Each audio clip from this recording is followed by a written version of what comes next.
সমস্ত নেগেটিভ জিনিস থেকে বাঁচার জন্য ইনস্ট্যান্ট একটা অস্ত্র আল্লাহ আপনার হাতে দিয়ে রাখছেন। সেটা কি?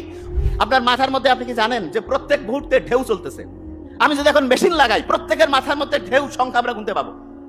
কারো প্রতি সেকেন্ডে 8টা ঢেউ, কারো 12টা, কারো 20টা, কারো 30টা, কারো 60টা, কারো 80টা, কারো 100টা। যে কেউ মনে করতেছে মাথার মধ্যে যত বেশি ঢেউ তত বোধহয় ভালো। নো, যত বেশি ঢেউ তার মনে রাখার ক্যাপাসিটি তত কম।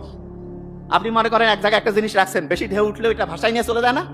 মাথার মধ্যে যদি বেশি ঢেউ উঠে, জলোচ্ছ্বাসের মতো শুরু হয়, তখন জলোচ্ছ্বাস যেমন একটা এলাকার সবকিছু উড়ায় ধুরায় সামনে নিয়ে যায়, মাথার মধ্যে যখন ঢেউ চলতে থাকে খুব দ্রুততার সাথে, তখন একটা তথ্য রাখার পরও সেটা এখানে থাকে না, ভাষায় নিয়ে চলে যায়। অনেকে কয় না পরি খেয়াল থাকে না, পরি ভুলে যায়, তার মানে তার মাথার মধ্যে জলোচ্ছ্বাস চলতেছে। এই জলোচ্ছ্বাস যদি আমরা কন্ট্রোল করতে পারি, তাহলে মাথার মধ্যে যাই রাখবো সেইটা আল্লাহর রহমতে রিজার্ভ থাকবে। এটা কি করতে চাই?